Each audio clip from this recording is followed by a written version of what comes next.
লক্ষ্য আমাদের মানব সেবা ব্রাহ্মণবাড়িয়া সংগঠনের ষষ্ঠ প্রতিষ্ঠা বার্ষিকী উদযাপন।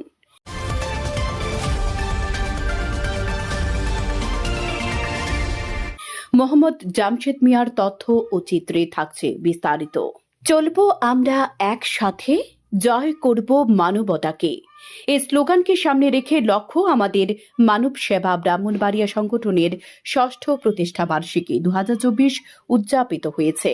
আজ শনিবার সকালে দি ফুড প্যালেস রেস্টুরেন্টের পার্টি সেন্টারে এই প্রতিষ্ঠানের প্রতিষ্ঠাতা পরিচালক ইব্রাহিম খন্দকারের সভাপতিত্বে প্রধান অতিথি হিসেবে উপস্থিত ছিলেন আফজাল হোসেন এমডি, ইসলামিয়া মা ও শিশু জেনারেল হাসপাতাল সংগঠনের সদস্য তাইন মোহাম্মদের সঞ্চালনায়। অনুষ্ঠানে বিশেষ অতিথি হিসেবে উপস্থিত থেকে বক্তব্য রাখেন মেহেদি হাসান, শাহনওয়াজ খন্দকার, সহকারী শিক্ষক, কসবা পৌর উচ্চ বিদ্যালয়, তানভীর ইসলাম শাহিন।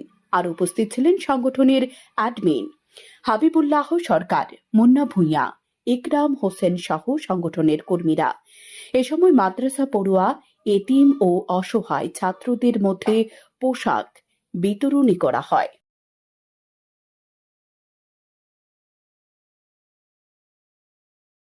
সবশেষে সংগঠনের কর্মীদের অনুপ্রেরণা যোগাতে সম্মাননা সার্টিফিকেট প্রদান করা হয়।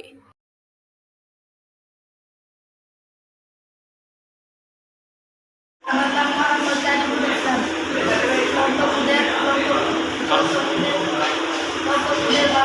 মানুষের ব্রাহ্মণবাড়িয়া সংগঠন থেকে আমাদের বান্ধবী দিয়েছে। বিভিন্ন সামাজিক সংগঠনে জড়িত ছিলাম, কাজ করতাম। ব্রাহ্মণবাড়িয়াতে আমি কাজ করতাম আর কি। ব্রাহ্মণবাড়িতে কাজ করাতে ওই সময় তখন আমি কাজ করতাম ব্লাড বিষয়গুলো নিয়ে। মনুষ্য রোগের যখন ব্লাডের প্রয়োজন লাগে তখন আমি ব্লাড সংগ্রহ করে দিতাম। তখন আমি আমাদের ব্রাহ্মণবাড়িয়া বিভিন্ন স্বেচ্ছাসেবীদের সাথে কাজ করতে গিয়ে তাদের সহযোগিতায় আমি 2018 সালে 15 নভেম্বর লক্ষ্য আমাদের মানব সেবা ব্রাহ্মণবাড়িয়া সংগঠনটি আমি তৈরি করি। তারপর থেকে আমার পাশে আমাদের পদবা, আখাউড়া, নবীনগর এরকম বিভিন্ন উপজেলার স্বেচ্ছাসেবীরা আমাকে সহযোগিতা করছে। যে ভুলগুলো আছে সেই ভুলগুলো যাতে নিজেদের বিচার নিজেরা করে এগিয়ে যায়। তো আমি চাই লক্ষ্য মোদের মানব সেবা এই প্রতিষ্ঠানটি আগামী প্রতিষ্ঠা বার্ষিকী আরো বেশি ব্যতিক্রমী হবে, আরো বেশি উন্নয়ন হবে, আরো বেশি কাজের এক্সাম্পল নিয়ে আমরা সামনে আসতে পারি। প্রত্যেকের জায়গা থেকে যেন আমরা প্রতিশ্রুতিবদ্ধ হই। তো আমাদের মূলত লক্ষ্য হচ্ছে, আমাদের সংগঠনের নাম হচ্ছে লক্ষ্য আমাদের মানব সেবা। তো আমাদের লক্ষ্যটাই হচ্ছে মানব সেবা।